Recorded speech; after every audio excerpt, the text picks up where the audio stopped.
What have I gotten myself into? This is the thought that crossed my mind the first day that I arrived at the Fathers of Mercy as a postulant, July 1st, 2008, when I was shown to my room and I found on my desk this packet of information, and it included this long list of duties that would be expected of me as a novice. I began reading through this. Kitchen after meal cleanup, I can do that.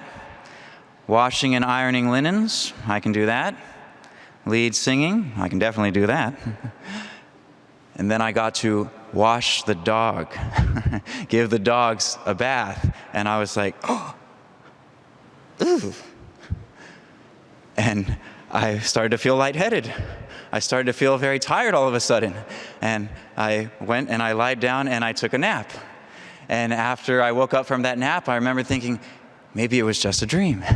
Maybe it really didn't say, give the dogs a bath. And I go and I pick it up and I look, and sure enough, it's still there with all those other duties. And I take a deep breath and I look up to God and I say, all right, let's go to work.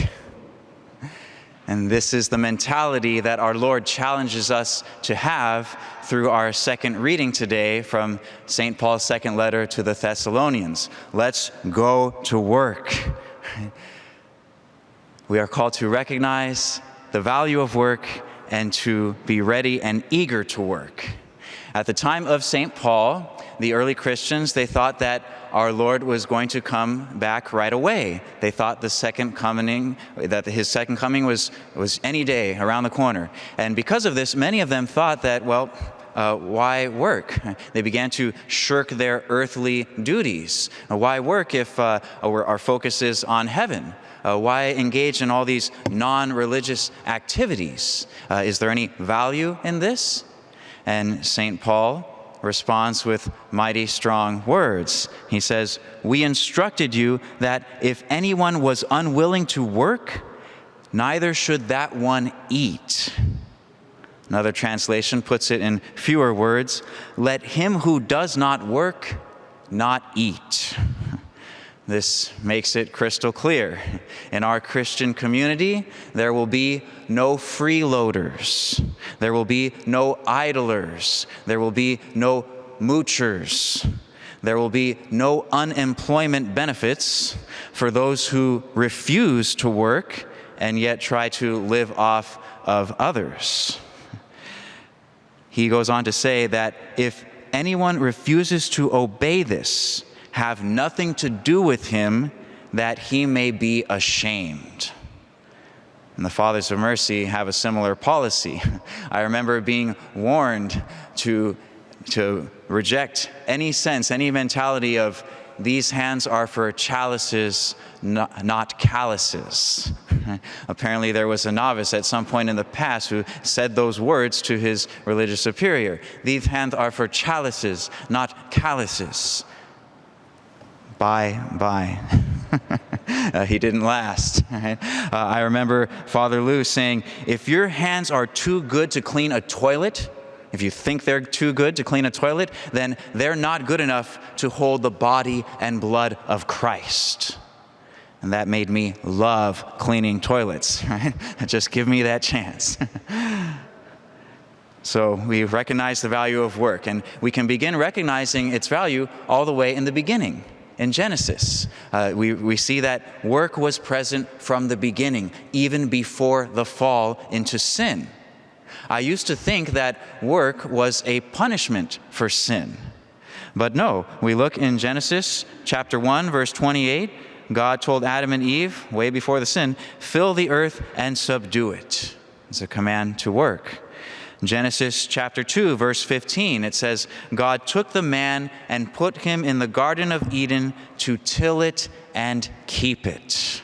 So yes, work was part of human existence before sin. It was a natural part of human life. And not only was it a natural part of human life, it was a gift. We are called to recognize work as a gift, not as a curse, but a gift. What's the gift of work? Why is there so much value in work? Well, because Our work allows us to participate in God's ongoing work of creation. God has put us in a world that is still developing. And by creating us as creatures with body and soul, with a mind and free will, we can freely and intelligently cooperate in developing this world, in developing this created material world and helping it serve the needs of the human family. Right? This reflects great dignity, to be co-workers with God.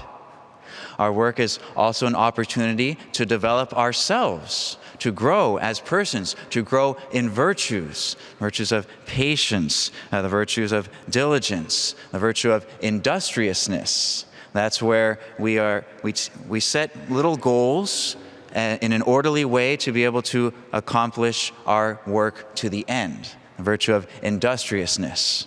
Also, through our work, we're able to provide for the needs of our family. We're able to contribute to the good of society.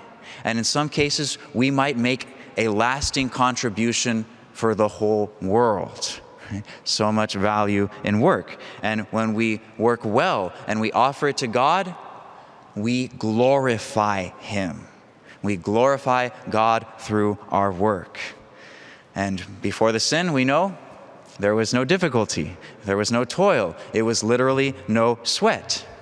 The punishment of sin was not the work itself, but the fact that it went from being pleasant and agreeable to disagreeable and exhausting. And because of this, many of us can easily forget the value of work. We can end up seeing it as just a means of making money, just something we do to pay the bills. And we can end up comparing different types of work, perhaps looking down on certain forms of work, perhaps manual labor, if I don't have to work hard, and look down on others. We can end up valuing people more or less based on their job. We can end up separating people into different classes. Right? But Jesus redeems work. Our Lord Jesus Christ, by choosing to work so many years in that carpenter shop, the better part of 30 years, He redeems work. If anyone could have said, I don't have to work, it was Jesus Christ, our Lord and God. Right? He could have said, okay, bucket, mop, broom, time for you to clean up the room while I go and do something fun. Right? But no, He chose to work. And St. Paul gives a similar example, choosing to work. He says that as missionaries, they had a right to receive payment from the Christian community they served, to have their needs met by them, but He chose to work to show its great value. Right? Our Lord choosing to work, St. Paul choosing to work, this sends out the message loud and clear that even with all the toil, even with all of the difficulty, even with all of the hardship, work still has value. It hasn't lost that value that was there from the beginning. It's still a means to co-create with God, to be co-workers of God, develop ourselves, and provide for the needs of the human family. But Jesus Christ also takes it one step further. He has added a new meaning to work. He has made work a means of redeeming souls. We can cooperate in the redemption of souls through our work. So important to recognize that Jesus saved us and redeemed us not only through the cross, but every single action during His life on earth as an act of the God-man had value to redeem us. Even the most menial tasks there in the carpenter shop. And so when we work well, when we offer our work to Jesus with love, when we unite our work to His saving work, then ours can also redeem souls. It can help them to be able to receive the grace of conversion and to grow in holiness. Right? So much value there in work. When we understand this, then we grow in holiness through our work, whatever it is. We can grow in holiness. In the words of Saint José Maria Escrivá, we can sanctify our work, sanctify ourselves in our work, and sanctify others through our work. That's worth repeating. We all have this call to sanctify our work, sanctify ourselves in our work, and sanctify others through our work. There was a time when Archbishop Fulton Sheen was traveling in Rome to one of the sessions of the Second Vatican Council, and he was met by this man on the street who was sweeping the street. And he asked the Archbishop, "You're a bishop, aren't you?" And he said, "Yes, I am." He said, "And you're going to that great council, aren't you? You're going to help make important decisions for the good of the church and souls." Fulton Sheen said, "Yes." And the man reflected, "Well, I'm here sweeping the street, but if I do that well and I do that with great love for Jesus, then I can be doing just as much good for the church, can't I?" And Archbishop Fulton Sheen said, "My good man, you're most certainly right." So good to recognize this. This will help us to avoid falling into a very common error of Christians today.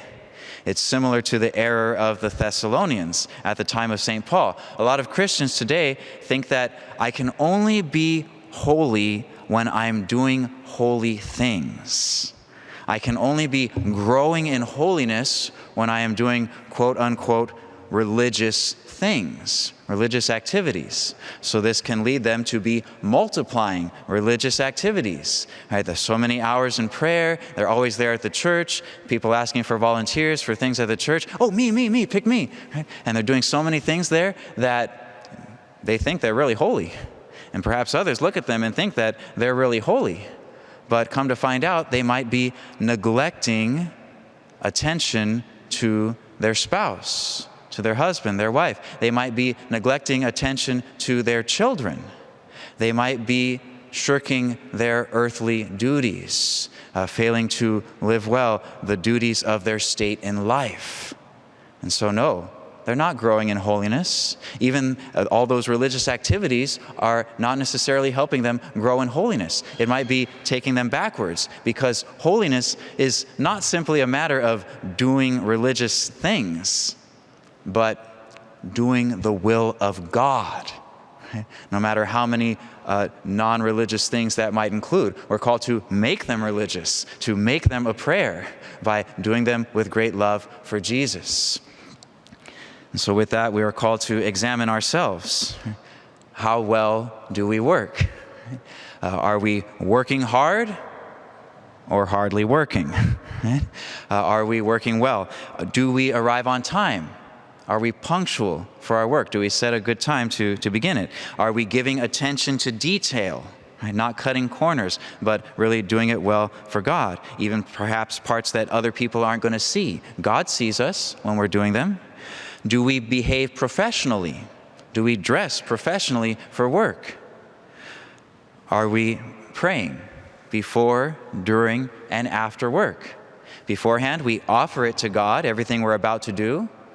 We can pray during our work, especially when it's getting hard, ask God for the grace to keep at it, keep doing it well. And afterwards, whatever we're able to accomplish, we can do a prayer of thanksgiving. Thank you that I was able to accomplish this much. Are we modeling Christian virtues for our coworkers? Modeling our patience when machines are breaking down or not working? Modeling cheerfulness, helping to lift others up? Are we being kind? Are we trying to avoid gossip, trying to help lead others to greater virtue? Do we look for opportunities to share our faith with others? We look for some openness in them where they might be able to hear the gospel. Are we getting enough rest in between work? This is an important part of working well, is to make sure we get enough rest in between our work, to not become workaholics. I heard of a woman who was working in a law firm. She had recently gotten there, and at one point it was Friday, the workday was ending, and right before she left, her boss came up to her and said, this just came up. I need you to have this ready by Monday. Can you do that? And she said, "No, I can't." She respectfully said, "I need my weekend. I need that time to rest and recuperate so that I can come back and give you 100% quality work Monday through Friday." If you want to give it to someone else, that's fine. But he ended up respecting that. He said, no, in that case, I'll go ahead and wait. Right? So yes, we need that rest and recreation so we can work well. Are we loving our work? Are we choosing to love our work? We might not like the work we have to do, but we can still choose to do it with love. There's two different examples here. One was a cartoonist who hated his work. He hated drawing cartoons. He wanted to be a painter. And so one day his friend saw some of his cartoons and he said, oh, I like these. These are nice. And he's like, oh, don't pay any attention to those. Those are junk. Oh, I just do that to pay the bills. I don't want to be doing this. Well, if we're not putting love into our work, then it's not going to sanctify. But then there's the opposite example. St. Mother Teresa, one time she went to one of the houses of the Missionaries of Charity in the U.S., and after her long trip, one of the first places she went was the bathroom. And when she saw how immaculately clean the bathroom was, she said, someone here loves Jesus. And she asked to see the novice who was in charge of cleaning that bathroom. And when she was introduced to that novice, she took her face in her hands and she said, you make Jesus so happy. Yes, we make Jesus so happy when we do our work with great love for him. Let us not waste any opportunity to sanctify our work. Let us see it as a great chance to offer something beautiful to God and even to cooperate in the salvation of souls. And if we do this, if we work well in all the little details, then when it comes to all that persecution and kind of scariness that our Lord speaks of, he says it's going to come, we can be sure that we are going to stand firm. We have our Lord's promise on that. He told us, he who is faithful in small matters is also faithful in great ones.